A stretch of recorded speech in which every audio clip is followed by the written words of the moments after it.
Hello बच्चों, आज हम त्रिकोणमिति जो हमारा चैप्टर है 10th का, सबसे पहले इसे ही करेंगे। इससे पहले मैंने सिलेबस की वीडियो डाली थी और बताया था कि त्रिकोणमिति चैप्टर कितना इम्पोर्टेंट है। तो आज हम इसी चैप्टर को लेके सब कुछ बताएंगे और शुरुआत इसी चैप्टर से करेंगे। ये चैप्टर काफी इम्पोर्टेंट है। तो चलिए इस चैप्टर को शुरू करते हैं और बताते हैं इसके बारे में। तो त्रिकोणमिति जैसा कि नाम से ही समझ में आ रहा है, तीन कोण वाली। त्रिकोण का मतलब तीन कोण वाली, तीन कोण वाली, और मिति का मतलब माप। तो इसमें हमें जो पढ़ना है, तीन कोण वाली माप के बारे में पढ़ना है। मतलब ये त्रिभुज के बारे में बात कर रहा है। इस त्रिकोणमिति में त्रिभुज के ही बारे में बात करनी है। और त्रिभुज भी हमारा कैसा होगा? त्रिभुज भी हमारा समकोण होगा। समकोण त्रिभुज की जानकारी के लिए मैं बता दूं कि समकोण त्रिभुज ऐसा त्रिभुज होता है जिसका एक कोण 90 हो। तो इसमें जो हम पढ़ेंगे त्रिकोणमिति में, हमारे सिलेबस में समकोण त्रिभुज के बारे में ही पढ़ेंगे। चाहे तो वो समकोण त्रिभुज पहले से दिया हो या समकोण त्रिभुज हमें बनाना पड़े। मान लिया ये कोण थीटा है और ये त्रिभुज है हमारा ABC। अब इस त्रिभुज में ही, इस पूरी त्रिकोणमिति में समकोण त्रिभुज के बारे में ही पढ़ा जाएगा। और इसकी माप निकालने के लिए इसमें जो निकालना है, तिरछी ऊंचाई निकालनी है, आधार निकालना हो या लंब निकालना हो और कोण भी निकालना हो, तो सब इसी की सहायता से पढ़ा जाएगा और त्रिकोणमिति के अंदर ही आता है। इसे निकालने के लिए हमारे पास कुछ त्रिकोणमिति अनुपात हैं जिसे हमें पढ़ना होगा। तो वो मैंने पहले से लिख लिए हैं। ये त्रिकोणमिति अनुपात है जो हमें पढ़ने हैं और सबसे पहले हम इन्हीं को पढ़ेंगे। और इन्हें याद करने का एक बेसिक सा तरीका है, वो मैं आपको बता देता हूं।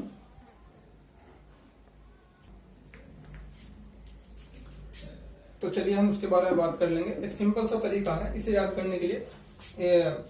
ये फंडा ही मान लो, LAL बटे KA। इसे सिंपल भाषा में लाल बटे काका बोलते हैं। और ये जो हमारे त्रिकोणमिति अनुपात है, इसी के सहायता से निकाल ली जाएंगे। तो सबसे पहला हमारा त्रिकोणमिति जो अनुपात है साइन थीटा है। साइन थीटा में इसी की सहायता से निकालेंगे। जो साइन थीटा हमारा होगा L बटे K।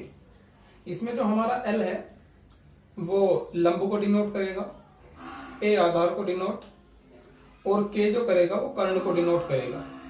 तो L बटे K का मतलब हुआ लंब बटे कर्ण। दूसरा हमारा त्रिकोणमिति अनुपात है कोस थीटा। कोस थीटा में दूसरा अनुपात उठा लेंगे यहां से। ये A का मतलब बताया मैंने आधार और K का मतलब कर्ण। तो इसका मतलब होगा A बटे K, मतलब आधार बटे कर्ण। अगला हमारा त्रिकोणमिति अनुपात जो है tan थीटा है, इसे यहां से उठा लेंगे L बटे A, मतलब लंब बटे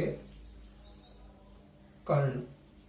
बस ये आपको तीन ही याद करने हैं और वो भी इससे आसानी से याद हो जाएंगे। उसके बाद जो ये नीचे तीन लिखे हुए हैं, ये सब इसके उल्टे हैं।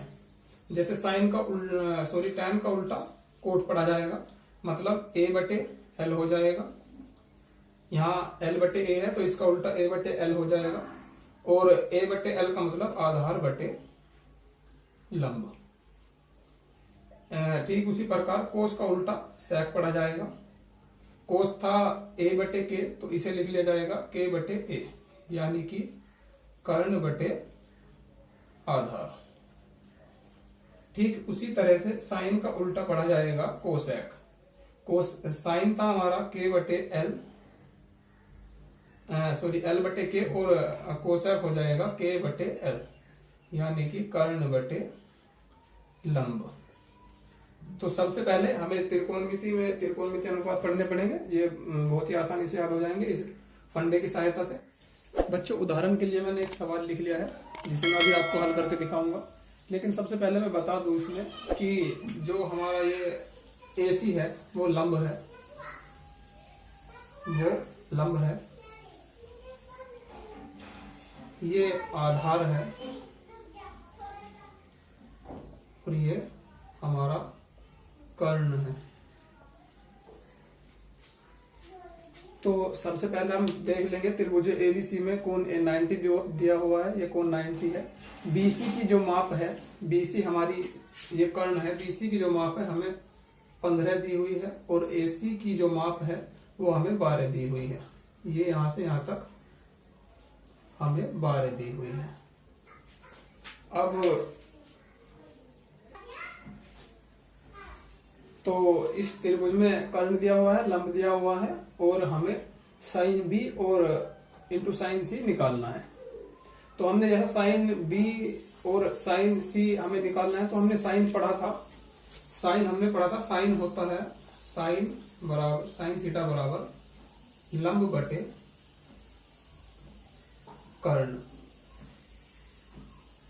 लेकिन थीटा की जगह यहां बी है, इस कोण की बात कर रहा है बी में, तो लंब बटे कर्ण हो जाएगा। और साइन सी के लिए थीटा ये है, साइन सी यहां से पढ़ा जाएगा, उसके लिए लंब हमारा ये हो जाएगा और आधार ये हो जाएगा। तो हमारे पास इस त्रिभुज में सिर्फ कर्ण है, लंब है, आधार नहीं है। तो सबसे पहले आधार निकालने के लिए हमें त्रिभुज की एक प्रमेय है वो पढ़नी पड़ेगी। उस प्रमेय को कहते हैं पाइथागोरस प्रमेय, वो समकोण त्रिभुज में ही लागू होती है। उसे पढ़ने के लिए तो सबसे पहले हम पाइथागोरस प्रमेय से इसका आधार निकाल लेंगे। पाइथागोरस प्रमेय के बारे में बता दूं, ये सिर्फ समकोण त्रिभुज में लगती है और पाइथागोरस प्रमेय क्या है वो मैं आपको बता रहा हूं। जैसे कि त्रिभुज हमारा एबीसी है, त्रिभुज ए बी सी में पाइथागोरस प्रमेय से, पाइथागोरस प्रमेय जो होती है वो कर्ण का स्क्वायर बराबर लंब का स्क्वायर प्लस आधार का स्क्वायर, ये हमारी पाइथागोरस प्रमेय होती है। इसकी सहायता से अगर कर्ण और लंब दिया हुआ है तो आधार निकल जाएगा, और आधार और लंब दिया हुआ है तो कर्ण निकल जाएगा। मतलब तीन में से कोई दो चीज दी हुई है तो इसकी सहायता से हम तीसरी निकाल लेंगे, क्योंकि हमें यहाँ आधार की जरूरत पड़ेगी तो आधार निकालना भी जरूरी है, और आधार के लिए हम पाइथागोरस प्रमेय से इसका आधार निकाल लेंगे। ये हमारी पाइथागोरस प्रमेय है, आपने कक्षा 9 में पढ़ी होगी। तो इसकी सहायता से हम ए बी का मान निकाल लेंगे। कर्ण जो है हमारा बीसी 15 का स्क्वायर है प्लस लंब जो हमारा है 12 का स्क्वायर है, और आधार हमें निकालना, आधार ए बी बराबर स्क्वायर, इसका हमें निकालना है। तो इसके लिए अब ए बी स्क्वायर और मैं 12 का स्क्वायर को इधर ले जाऊंगा तो यहां डायरेक्ट करूंगा, ए बी का स्क्वायर बराबर 15 का स्क्वायर 225 होता है और 12 का स्क्वायर 144 होता है। ये मैंने खोल भी दिया और डायरेक्ट में इधर भी ले आया। अब इसमें से घटा देंगे, 5 में से 4 1, यहां से दही लिया 12 में से 4 गए 8, और यहाँ 1 बचा, 1 में से 1 है 0। तो अब हमारा ए बी का स्क्वायर 81 आ गया। तो अब यहां से हम ए बी निकाल लेंगे। जब ए बी निकालेंगे तो स्क्वायर इधर जाएगा, स्क्वायर इधर जाकर रूट बन जाएगा, तो हमारा ए बी का मान 9 आ जाएगा। तो इससे हमारा ए बी का मान निकल गया, आधार 9 आ गया। तो सबसे पहले आप इसे नोट कीजिए। अब हमारा ए बी आ गया है, तो इसकी सहायता से हम साइन बी और साइन सी दोनों निकाल लेंगे। पाइथागोरस प्रमेय समझ आ गई होगी, कर्ण का स्क्वायर ही बराबर लंब का स्क्वायर प्लस आधार का स्क्वायर होता है। ठीक है,